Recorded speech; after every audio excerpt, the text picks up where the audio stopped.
नमस्ते। विरासत में आपके स्वागत बा। जिसे जानेला ई कार्यक्रम के प्रस्तुति होवेला मॉरिशस ब्रॉडकास्टिंग कॉर्पोरेशन और आप्रवासी घाट ट्रस्ट फंड द्वारा।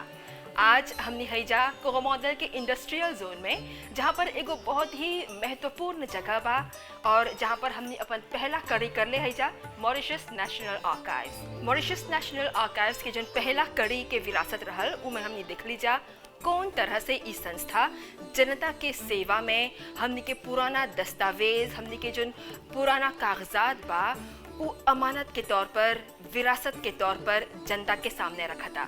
आज हमने देखब जा कि ई जो पुराना मानुस्क्रिप्ट बा, माप बा, जो पुराना अखबार बा, पुराना किताब बा, जो हमनी के धरोहर में गिनल जाला, ओकर संरक्षण कैसे होवेला। कोनो भी विरासत के ओकर कोनो रूप रही, ओकर संरक्षण एगो माध्यम है जनता तक उ विरासत के पहुँचावे के सुरक्षित रूप से और लंबा समय तक। तो देखी जा ये संरक्षण कार्य मॉरिशस नेशनल आर्काइव्स में कितने समय से कैसे होइले आवता।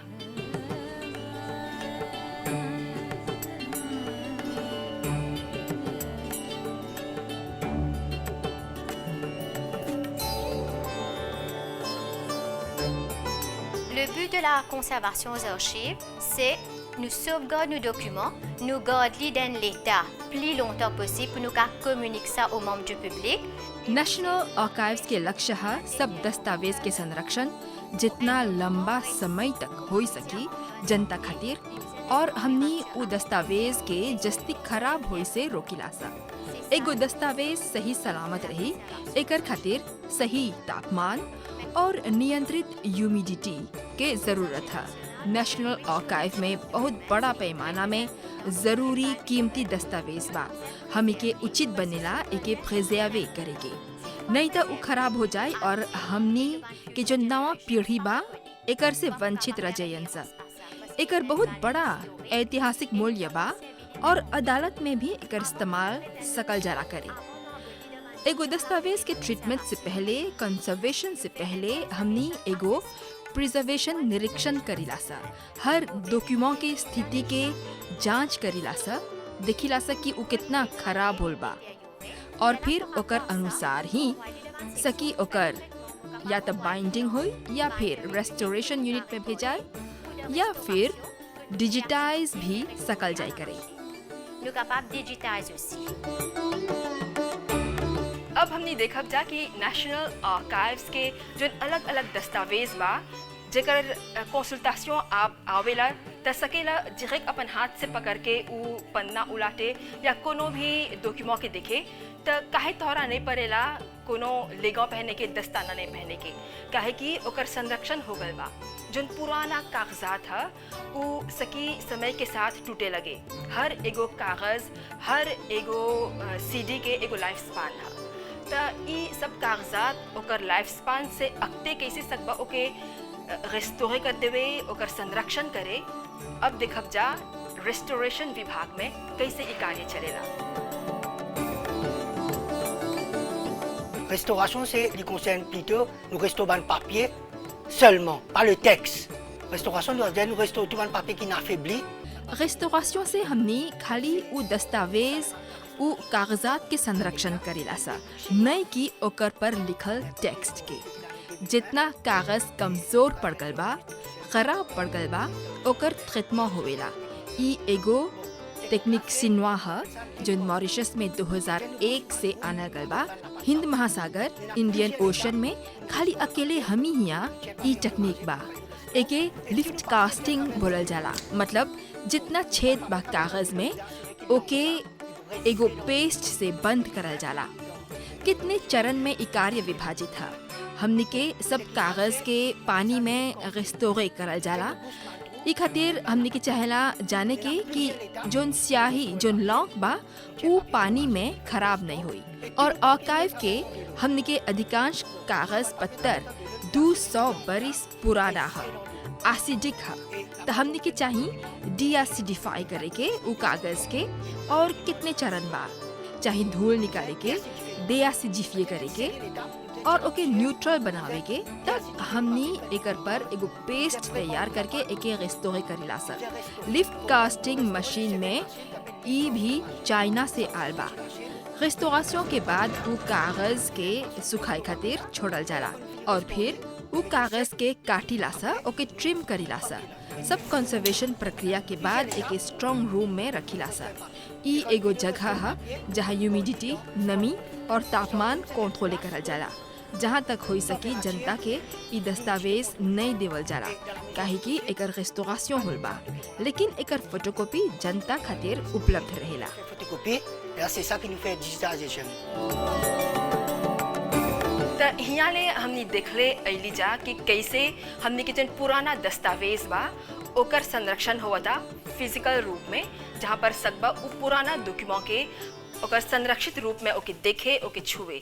लेकिन समय के साथ अब नवा नवा उपाय ढूंढल जाता, टेक्नोलॉजी के साथ चलत है जा, और मॉरिशस नेशनल आर्काइव्स पीछे नहीं बा।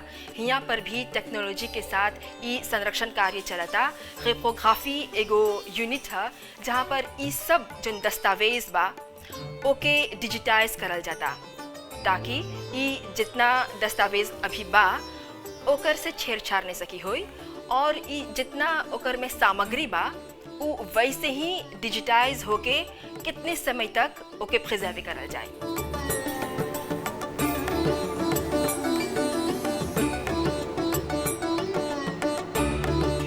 Alors, mon travail, c'est un reprographic operator. हमर काम रिपोग्राफिक ऑपरेटर के है, जहाँ स्कैनिंग होवेला। हम खराब दस्तावेज के सरियाइला कितने ऐसन दयनीय स्थिति के कागजात बा जो टूट टूट गल बा, सबके हमने रमास के पोफिने करके सिस्टम GMS में डालीला सा, और तब इंटरनेट के जरिए जनता सकी एक एक कंसल्टे करे। कितने भाग में ये काम होवेला। पहला भाग में फोटोकॉपी होवेला, जहाँ दस्तावेज के रिप्लिका बनेला।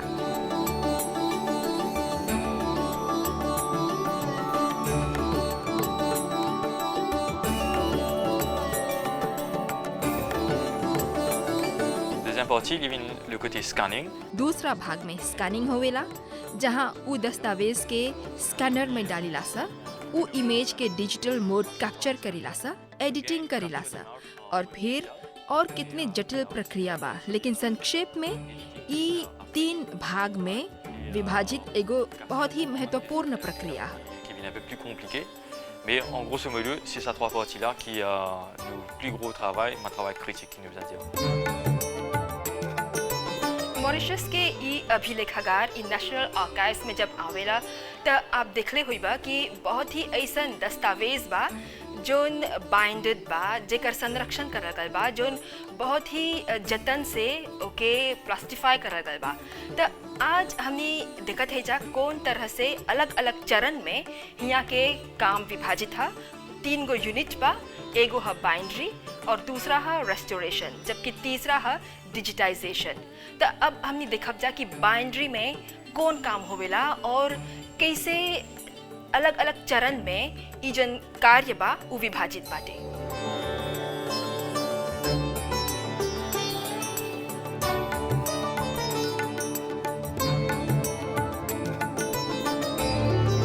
En fait, un band binder ici, il consistait à beaucoup de bandes livres. यहाँ बाइंड्री में हमें दस्तावेज कागज के जमा करके अच्छा से देख के ओके सीहिला सा, जमा करीला सा, और एके हॉट कवर डाल के तैयार करीला सा, और ओके ऐसा रूप देला सा जेकर बाद जनता सकी एगो बड़ा संकलन के बहुत ही आसानी के साथ कंसल्टे करे। Ban du monde qui a manié le document.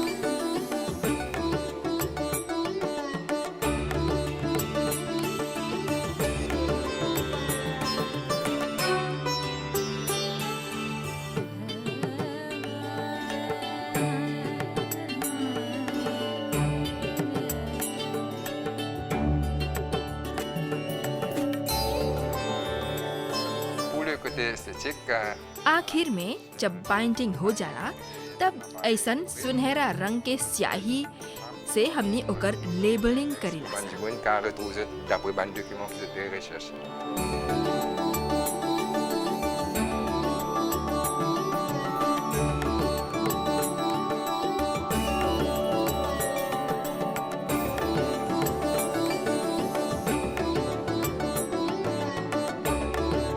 Ici, je prépare un livre. Par exemple, ça, le livre, un papier qui est abîmé, bien abîmé même, je fais la mine lit. हिया हम ऐसन पुस्तक के संकलन करीला जोन बहुत ही खराब पड़ल कागज से होवेला। उ सब कागज के प्लास्टिफिए करीला सा जोन आगे के समय में पापिये मुस्लिम जैसन रहल और एकर पर खाली एक तरफ लिखल गल बा और हमनी बाइंडर खातिर ई आसान हो जाला। कागज पर एके रख के हमनी एके जस्ती मजबूत बना के फिर ओके बाइंड करीला सा। काहे कि ऐसन कागज बा जोन इतना ले पतरा बा कि जितना ओके छूछा करबा त उ और खराब होइले जाए। त रिसर्च खातिर ई उपलब्ध नहीं रही। ई खातिर ई बाइंडिंग होवेला नहीं त ई दस्तावेज तोहर तक कहाँ पहुँची। बहुत नाजुक स्थिति में ई कागज रहेला।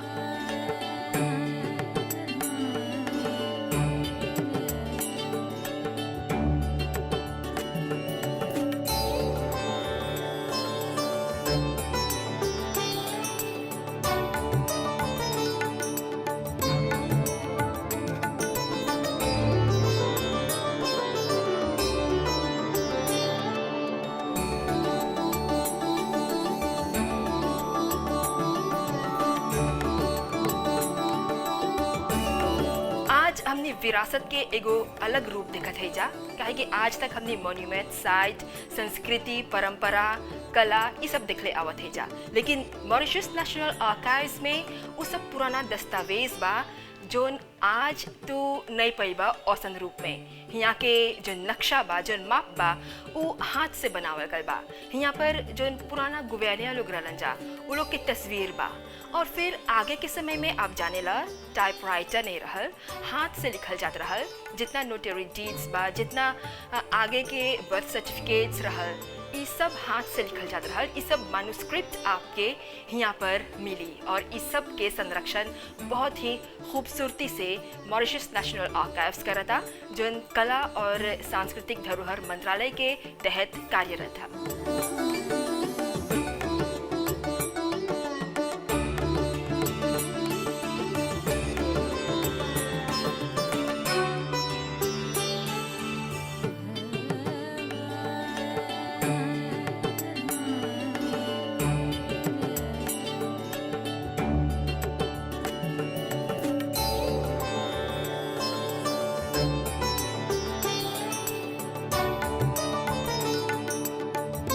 आज के विरासत में हमने देख ली जा कि एगो नेशनल आर्काइव्स के ओकर काम कितना बारीकी से होवेला।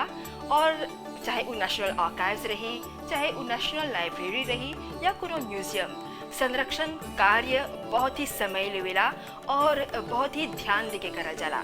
ये कार्यक्रम के आप ध्यान से देखला, जस्ती जानकारी पैला और पसंद करला। बहुत धन्यवाद। अगला विरासत तक हमने के इजाज़त दा। नमस्ते।